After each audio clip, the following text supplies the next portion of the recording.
Let's Homebrew, coming at you with a beer review. Today we've got a beer that was sent to me from Paul Bramali, PA Brew News. Go out and check out his beer reviews. Paul's a great guy. He sent me the Blizzard of Hops. It's a winter IPA coming from Troegs Brewery. So that's definitely one I won't get. We can't get Troegs out here, so thanks Paul for that. This is an American IPA at 6.4% ABV and 80 IBUs. Now, they actually tell us what's in it, which is always great. I love that. The malts are Pilsner, unmalted wheat, and white wheat. And the hops are Chinook, Centennial, and El Dorado. And then they dry hop it with more Chinook and Galaxy. Well, this is obviously a filtered beer because look how clear it is, but it is golden like wheat, isn't it? Isn't that a beautiful golden color? Really is. Very clear, very golden. Small little head though, just a wisp of a head. So let's get a nose on it.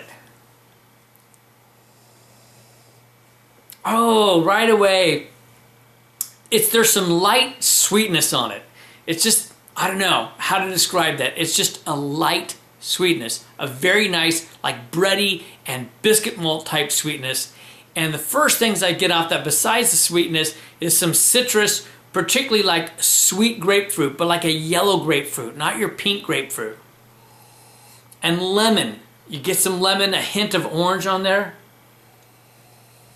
There's some tropical fruits too. I'd say get a little bit of mango, just a hint of some pineapple on it.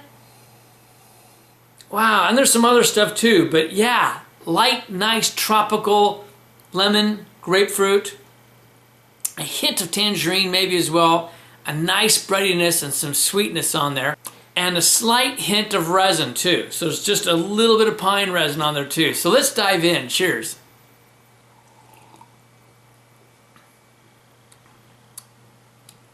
Wow. Just like the color, the taste on this is so light on the tongue. You do get a sweetness on it. It's a very light sweetness.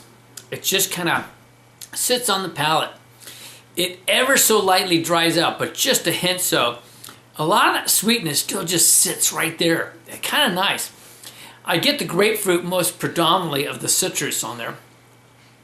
And again, more of that light biscuit kind of a malt. Not like super bready, but like a light biscuit on it. Now, when I say biscuit malts, I don't mean like in the UK. We're not talking about cookies here, right? We're talking about an American biscuit.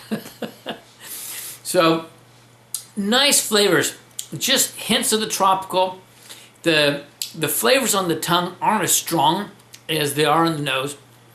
And there's just a little bit of bitterness on the backside, but the bitterness is like a grapefruit rind kind of a taste. I'd say there's a splash of some orange rind on that, and there's a little bit of hints of lemon coming through as well, but you really have that whole citrus area well covered with this. I'm surprised that we're not getting more of the pine off of this. I might expect that.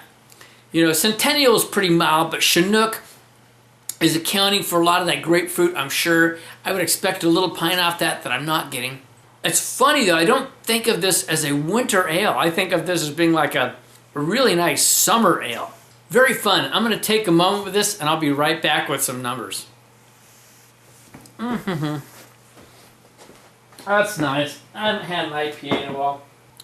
Well, I've been enjoying this one. This is a fun beer. It's just a really different style with all that wheat in it and then the Pilsner malts. It just is just, like I say, very light on the tongue. Very easy to drink. Not heavy caramels, anything like that. More of those biscuit type flavors, etc. coming in. And which is interesting coming from a wheat and Pilsner from my perspective. And the hops on this are fun, how they play. I mean, you've got the Galaxy in there. You've got the El Dorado in there that bring in some nice citrus type flavors. El Dorado can sometimes bring in stone fruits. I'm not picking that up per se. And then you got that Centennial, which is just kind of this earthy kind of hop. And so you got this little bit of earthiness and spiciness, which probably comes from the Chinook, along with the grapefruit on there. But a fun mix of hops in there. just for a really unique flavor. I'm rather enjoying it. Yeah, this is just really easy drinking. This is not a world-class beer. You're not going to run off and just go, wow, this is amazing. But this is definitely a B+ beer. It's something that you'd love to get on tap going someplace. Again, for me, it still strikes me more of a summer ale than a winter ale, but it's a nice break from some of the heavy winter ales. So I'm quite enjoying it. I think for style, with an American IPA, I'm kind of digging on this one. I'm thinking I'm going to give this about an 88, that nice B+ category. It really is good beer. And overall, I'm not going to fall far away from that, actually. I'm going to drop a little, put it at a solid B, 85 for beers overall. I'm quite enjoying it. I think this is one worth throwing for sure. If you're looking for a break from your normal winter ales, you like IPAs, and you'd like something different, I'd say check this one out. It's the Blizzard of Hops. It's a winter IPA from Troegs Brewing. This is Kevin from Clements Homebrew saying, life's too short to drink cheap beer, and I'll see you in the next beer review.